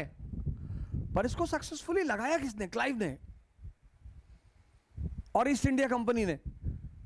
1756 में क्लाइव पहुंचता बंगाल, पूछता है कौन राजा बनेगा? मीर जाफर भाई सर। बोले सर हम राजा बनेंगे सर। हाँ बोले बैठाओ उसको। प्लासी का युद्ध 1757, जाफर को राजा बनाया। अरे जाफर ने बोरे में भर भर के पैसा दिया। अंग्रेज अधिकारी दिल्ली पहुंच जाते थे जाफर के पास। दिल्ली 10 रुपया दे दो, सिगरेट लेना है। अरे जाफर ने 1760 में कहा कि भैया हमारे पास पैसा नहीं है। बोला पैसा नीचे उतर, नीचे उतर, पैसा नहीं है तो। फिर जाफर को नीचे उतार दिया। फिर पूछा अब राजा कौन बनेगा? मीर कासिम ने कहा सर। बोले आजा, चल बैठ। पर मीर कासिम राजा बनने लगा तो कंपनी ने कहा कि क्राउन पहन ले और बैठ उस पे गद्दी पे और मुजरा उजरा देख, बाकी हम चला रहे हैं। उसने कहा नहीं हम चलाएंगे। हाँ हम क्राउन पहने हुए तो हम चलाएंगे। बोले क्राउन हमने पहनाया है।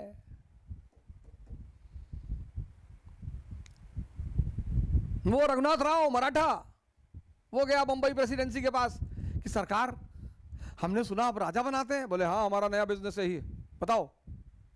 बोला सरकार हम पेशवा बनेंगे। हाँ बोला बनाएंगे तुमको पेशवा, पैसा लाए हो? बोले लाए हैं सरकार। उसका परिणाम था फर्स्ट एंग्लो मराठा वॉर। रानी जिंदान, रंजीत सिंह की विडो, वो आई हाथ जोड़े हुए।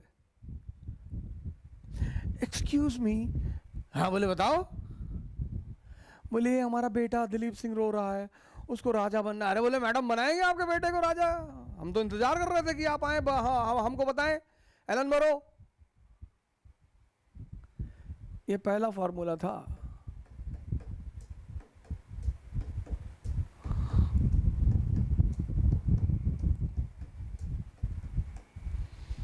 अंबर के युद्ध ने फॉर्मूला दिया विदेशी कंपनियों को। पहला फॉर्मूला कौन सा फॉर्मूला? किंग मेकर का फॉर्मूला कि भारतीयों के आंतरिक मामलों में दखलंदाजी दो और इनसे राजनीतिक और आर्थिक लाभ लो।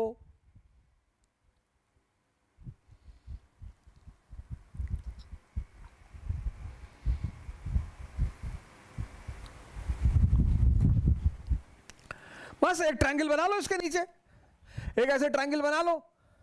रीजन पॉलिटिकल एपिटाइट, राजनीतिक पिपासा किसकी? ड्यूप्ले की। बस इतना याद रखना है, ड्यूप्ले की। कहां से पैदा हुई थी ये तो पता ही है। इश्यू वॉर ऑफ सक्सेशन, उत्तराधिकार का युद्ध। आउटकम पहला फॉर्मूला, भारत पर कब्जा करने का पहला फॉर्मूला। कौन सा formula? King maker. King maker जिसको पैदा किया ड्यूप्ले ने, इस्तेमाल किया क्लाइव ने और सबसे ज्यादा सक्सेसफुली इस्तेमाल किया ईस्ट इंडिया कंपनी ने। सारे निकम्मों को राजा बना दिया। King maker. Interfere in the internal matters of Indians, interfere in the internal matter of Indians and have political and economic gains. दूसरा युद्ध ऐसे पढ़ो, ऐसे ट्रायंगल बना के एक पेपर में 3 ट्रायंगल बना लो, पूरा चैप्टर क्लियर है। जब खाली बैठो, ट्रेन में चल रहे हो, अपनी गर्लफ्रेंड से मिलने जा रहे हो डेट पे, ये एक पन्ना जो तीनों ट्रायंगल बनाए उसको जेब में डाल लो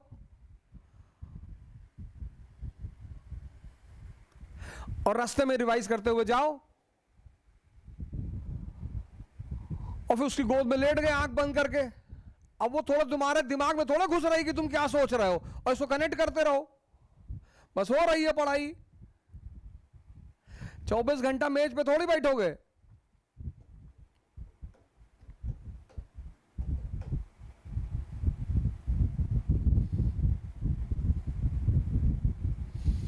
ये जिंदगी उसी की है जो किसी का हो गया, और प्यार में ही उठ गया, खो नहीं गया।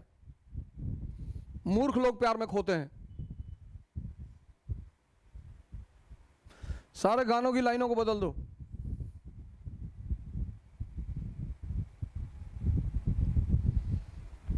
हर वो लाइन जो तुम्हें सूट नहीं करती काट दो उसे।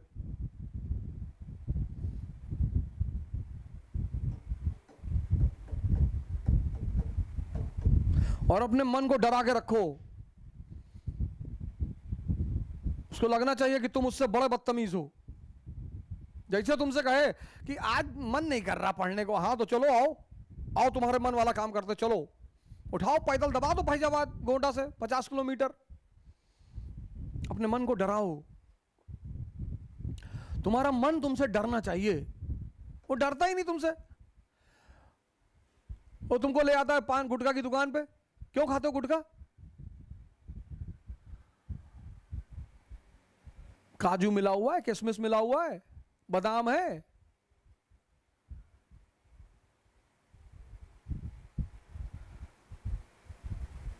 कितने बड़े पागल हो यार तुम लोग, अपना पैसा देके जहर खाते हो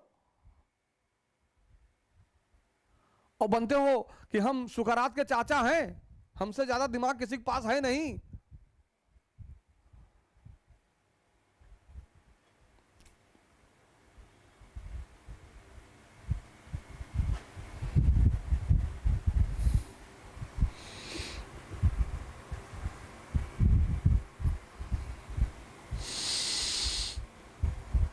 कंसंट्रेशन बढ़ा रहा है कि खैनी खाने से, खैनी को बोलते हैं बीवीसी बुद्धिवर्धक चूर्ण। तो रिक्शा वाले की बुद्धि काहे नहीं बढ़ रही है?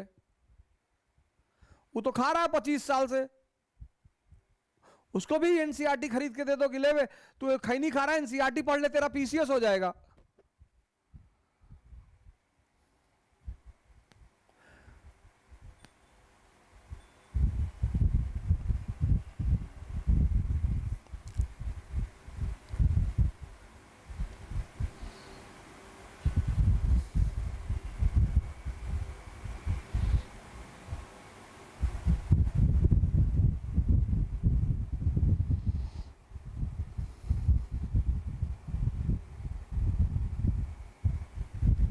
है क्यों परेशान कर रहे हो माँ बाप को अपने?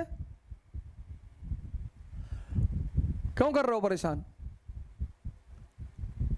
हमको बाइक दिला दो, हमको ये दिला दो। पढ़ा रहे हैं कम है? डेली सुबह उठकर शुक्रिया कहा करो अपने माँ बाप का पैर छूकर कि यार खिला रहे हो, यही बड़ी बात है। कोई दूसरा खिलाएगा चमड़ी उतार लेगा तुम्हारी।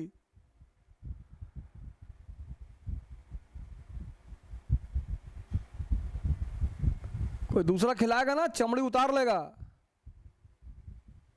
और साइकिल से चला करो, बाइक रख दो। 10 किलोमीटर के अंदर जितना भी काम करना है साइकिल से करो।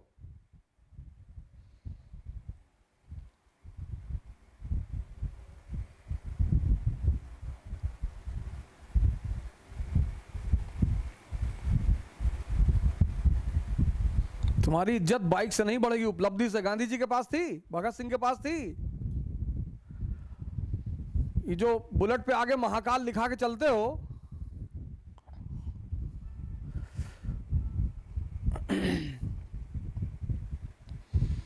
तो महाकाल जैसा बनो भी तो।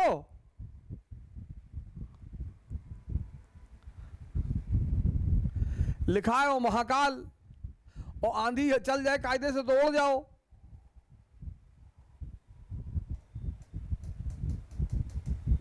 दूसरा युद्ध। लेकिन चेस के गेम में और राजशाही में कुछ चीजें समान है। चेस के गेम में क्या है, जब तक राजा को तुम चेकरमेट नहीं कर दोगे तब तक गेम नहीं खत्म होगा। राजा है, उसका सेंटर राजा है। चंदा साहिब को मार दिया इन लोगों ने। अब जब इन लोगों ने चंदा साहिब को मार दिया तो अंग्रेजों ने क्या किया? अंग्रेजों ने चंदा साहिब का उसका अनवरुद्दीन का बेटा था मोहम्मद अली, उसको नया राजा घोषित कर दिया। और वो तिरुचिरापल्ली के किले में बैठा हुआ था।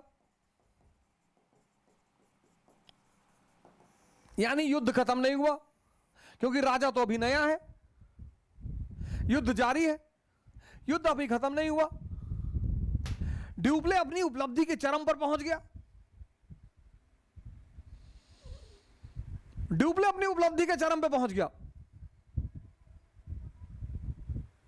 अरे दीवानो मुझे पहचानो, कहां से आया, मैं हूं कौन। और पब्लिक चिल्ला रही डॉन डॉन डॉन डॉन।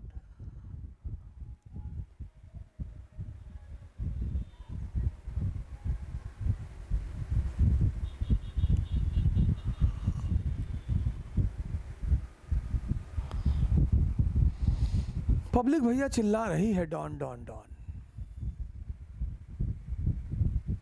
ड्यूप्ले बन गया डॉन।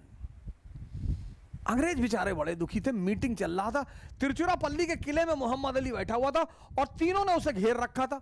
हैदराबाद की सेना ने, ड्यूप्ले की सेना ने और कर्नाटक की सेना ने, तीनों की सेना ने उसको घेर रखा था तिरुचिरापल्ली में। अंग्रेजों के अंदर मंथन चल रहा था कि यार क्या किया जाए यार, अब की तो लगता है यूपी में 50 सीट नहीं आएगा। मंथन जारी है। क्लाइव मौजूद था मीटिंग में। उसने कहा सरकार हमको एक मौका दो, सरकार हमको भेजो फोर्थ डाउन।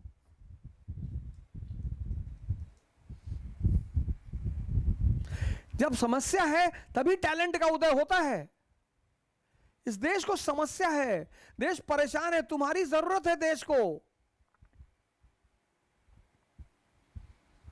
और तुम गुटखा खा के पड़े हुए हो। ये देश अंधेरे से गुजर रहा है, तुम्हारी जरूरत है देश को।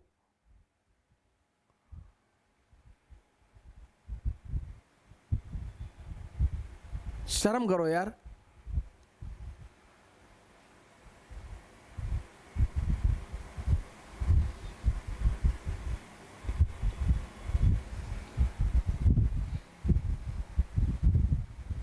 Challenges are always the opportunity for the talented people.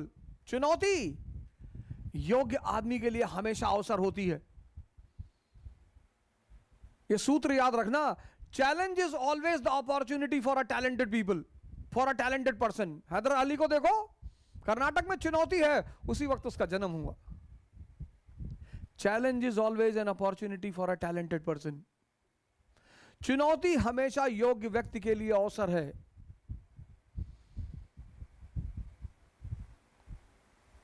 और क्लाइव के लिए जबरदस्त अवसर। उसने कहा सरकार हमको मौका दो, सरकार एक मौका दो, कंपनी का ले लो। अब ये और क्लाइव को दे दिया मौका। हिंदुस्तानी थोड़ी है, अंग्रेज है। ये भारत के लोग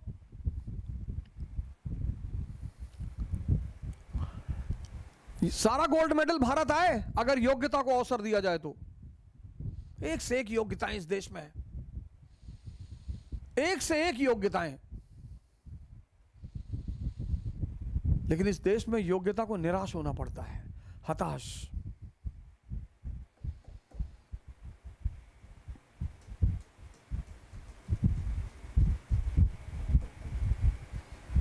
मैंने भारत सरकार को एक प्रपोजल दिया कि ऐसे ऐसे कोर्स डिजाइन कर दो पूरा।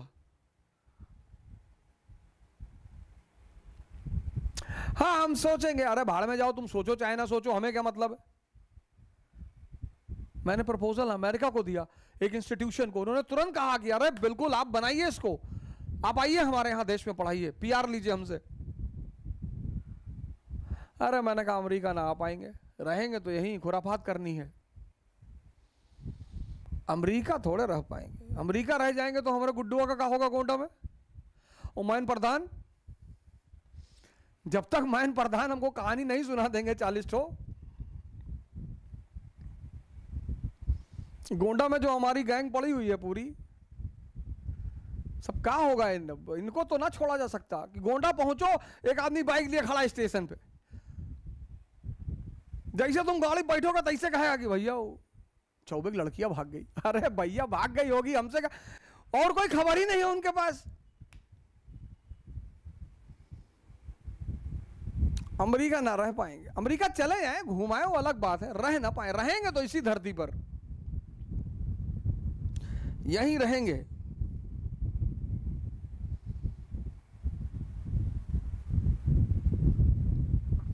जिस दिन इस देश में योग्यता को अवसर मिलने लगेगा, सारा ओलंपिक भारत में आएगा। योग्यता, और योग्यता किसी धर्म की गुलाम नहीं है, योग्यता किसी जात की गुलाम नहीं है, योग्यता किसी क्षेत्र, योग्यता किसी में भी हो सकती है। अंबेडकर को देखो, योग्यता किसी की गुलाम नहीं, योग्यता किसी जेंडर की गुलाम नहीं है कि पुरुषों में ही योग्यता है। स्त्रियों ने लगातार साबित करना शुरू कर दिया कि हम योग्यता में किसी से पीछे नहीं है। योग्यता किसी की गुलाम नहीं है। योग्यता ना जात की गुलाम है, ना धर्म की गुलाम है, ना क्षेत्र की गुलाम है, और ना ही जेंडर की गुलाम है।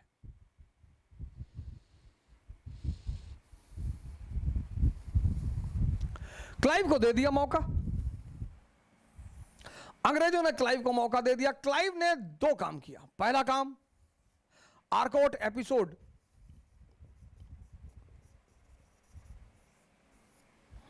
पहला काम आर्कॉट एपिसोड। आर्कॉट, आर्कॉट क्या है? चंदा साहब की कैपिटल है। अब आप रहते हैं इलाहाबाद में और कानपुर में किसी को मारने गए हैं, और जैसे आप कानपुर पहुंचे आपको खबर मिली कि इलाहाबाद में लोगों ने आपका घर घेर लिया है, तो आप इलाहाबाद भागेंगे? बस क्लाइव ने यही काम किया। 500 घुड़सवार लिए, आर्कॉट का घेरा डाल दिया। जैसे ही चंदा साहिब को पता चला कि आर्कॉट का घेरा पड़ गया, चंदा साहिब यहां से भागे तिरचुरापल्ली से आर्कॉट बचाने के लिए। और जैसे चंदा साहिब भागे, यहां पे दबाव कम हुआ, एक आदमी गेम से बाहर हुआ, और क्लाइव राजा ऑफ तंजौर से मिलकर चंदा साहिब की हत्या करवा दी। एक आदमी गया,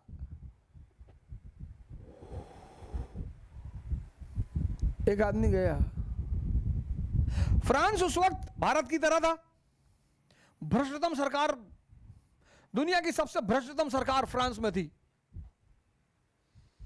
जैसे आज भ्रष्टतम सरकार भारत में है, पिछले 30 साल से, पिछले 30 साल से खूब लूटा इस देश के लोगों ने, खूब। जिसको जहां मिला, हमको तो मौका ही नहीं मिला। हमको इसी बात का दुख है कि हमको मौका नहीं मिला।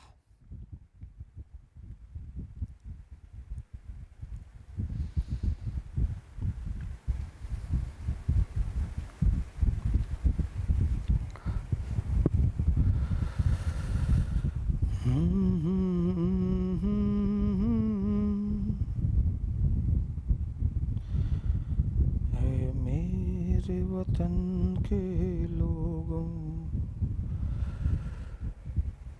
जरा आँख में भर लो पानी,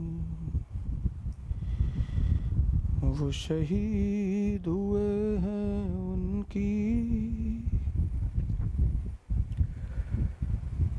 जरा याद करो।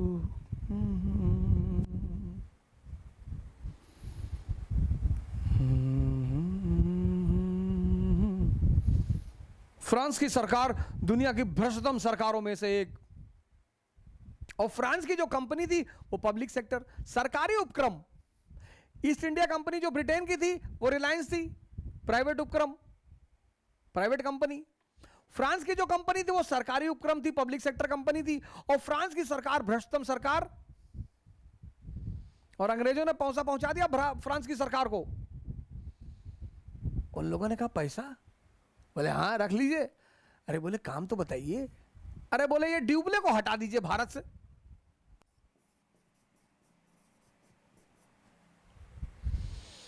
ड्यूबले को हटा दिया भारत से। बस यहीं पे फ्रांसीसी महत्वाकांक्षा का सूर्य अस्त हो गया। ये बंदा खेल रहा था ना, इसके मन में पूरी डिजाइन थी। यहीं पे फ्रांसीसी महत्वाकांक्षा का सूर्य अंत हो गया।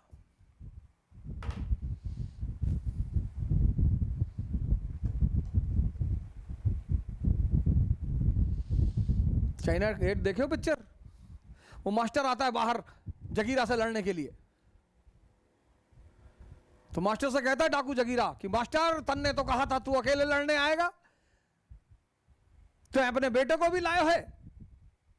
तो मास्टर पलट के देखता है, जैसे पलटता मारता खींच के गर्दन साफ।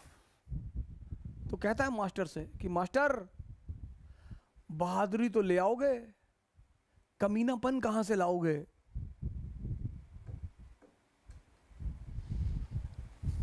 एरिस्टोक्रेसी हर आदमी का गेम नहीं है सर।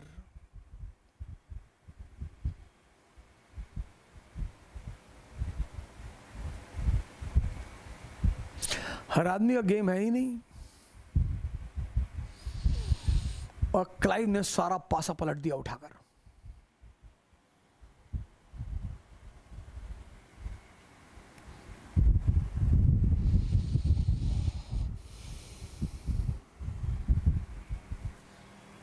क्लाइव ने सारा पासा पलट दिया उठाकर।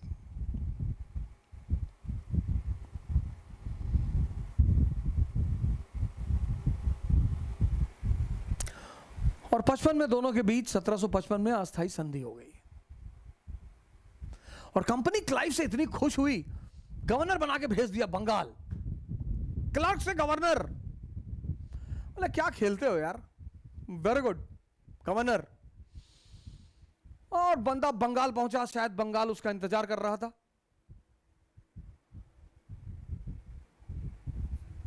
बंगाल की कहानी बताएंगे। और ड्यूप्ले का भी सूर्यास्त हो गया, फ्रांसीसियों का भी सूर्यास्त हो गया। अब तो बस खाना पूर्ति की बात थी। Third Anglo Carnatic war.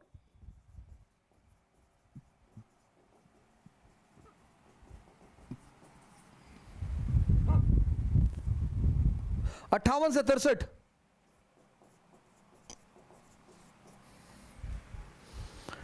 यह भी यूरोप से प्रभावित था। 7 years war. Reason 7 years war in Europe. सप्तवर्षीय युद्ध यूरोप में हुआ। फिर ब्रिटेन और फ्रांस एक दूसरे के आमने सामने आ गए। उसी का विस्तार भारत में हुआ।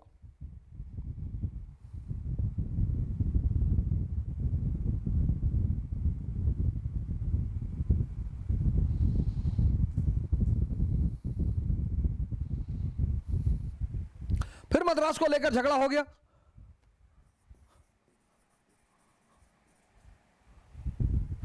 लेकिन तब तक बंगाल ईस्ट इंडिया कंपनी के हाथ में आ चुका था। कुबेर, अरे बोरे में भर भर के रुपया दक्कन कर्नाटक आने लगा। अब तो फ्रांसीसियों को मतलब कुछ वही नहीं था। बंगाल उनके कब्जे में था। 1757 प्लासी का युद्ध।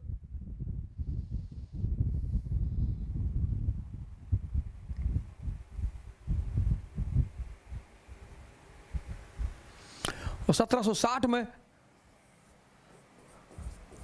वांडी वॉश।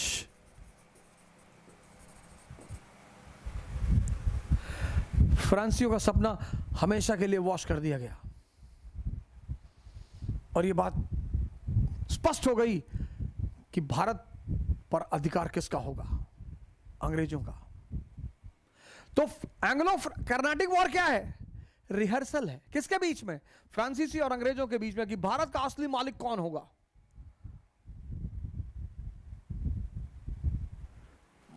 बस 3 चीजें याद रखो। पहला युद्ध, फर्स्ट वॉर ने क्या किया? राजनीतिक पिपासा जगाई, पॉलिटिकल एपिटाइट। बस ये बात याद रखने की है। किसकी? ड्यूप्ले की। दूसरे वॉर ने क्या किया? सेकेंड वॉर ने फॉर्मूला दिया। कौन सा? किंग मेकर का फॉर्मूला दिया ड्यूप्ले ने, यूज किया क्लाइव और कंपनी ने। और तीसरे वॉर में, थर्ड वॉर, फ्रांस गेम से बाहर। बस चैप्टर तैयार।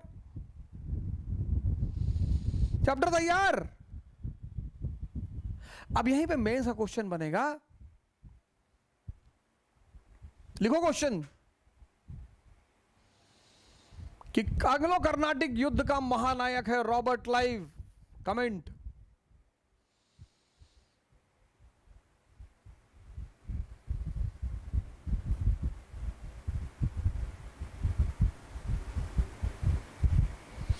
एंग्लो कर्नाटिक युद्ध का महानायक है रॉबर्ट क्लाइव। कमेंट। अब अगर ये प्रश्न का आंसर तुम लिख लेते हो, अब यही में से प्री का क्वेश्चन भी बनेगा। Consider the following statement.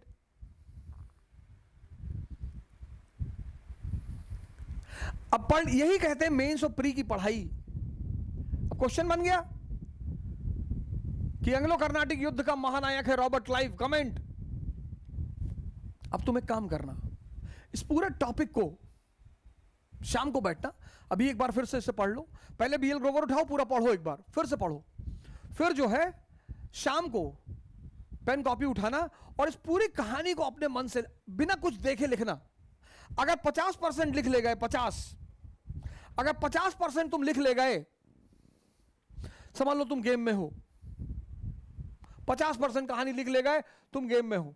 70% लिख ले गए, 100% सिलेक्शन, और 90% पे टॉपर। 50% कहानी अगर शाम को तुम लिख ले गए बिना कुछ देखे, मतलब 50% तुमने हजम कर लिया, तो तुम गेम में हो। 70% सिलेक्शन तो कोई रोक नहीं सकता, और 90% टॉपर, और 40% के नीचे हो तो सुधार करना पड़ेगा।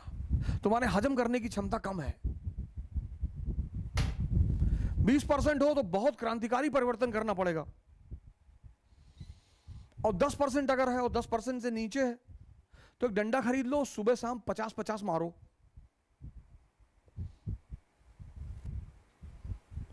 अब चेक करो तुम्हारे हजम करने की क्षमता कितनी है। इतना पढ़ लिए, अब शाम को अब बीएल ग्रोवर पढ़ो, क्लास के बाद पूरी बीएल ग्रोवर का चैप्टर 4 पढ़ो, एक एक लाइन पढ़ो। अब कहानी तुमसे कनेक्ट हो जाएगी पूरी।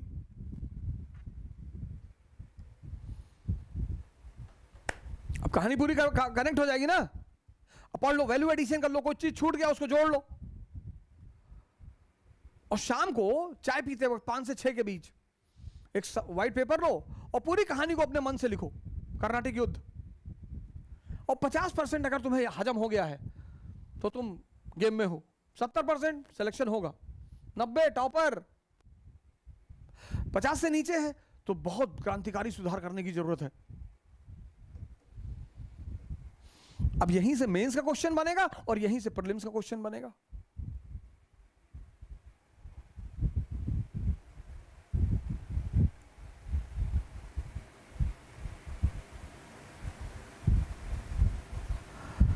तो कर्नाटिक युद्ध ने यह सिद्ध किया कि हिंदुस्तान किसका, और कर्नाटिक से अंग्रेजों ने सीधे जंप लगाया कहां, बंगाल। तो अगला चैप्टर हम लोग पढ़ेंगे बंगाल। बीएल ग्रोवर से आप पढ़ के रखिएगा अगले संडे तक। चैप्टर नंबर बता दे रहा हूं, बीएल ग्रोवर से पढ़ना है chapter number 5, chapter 5 BL Grover. आज आपको पढ़ना है चैप्टर 4 और चैप्टर 6।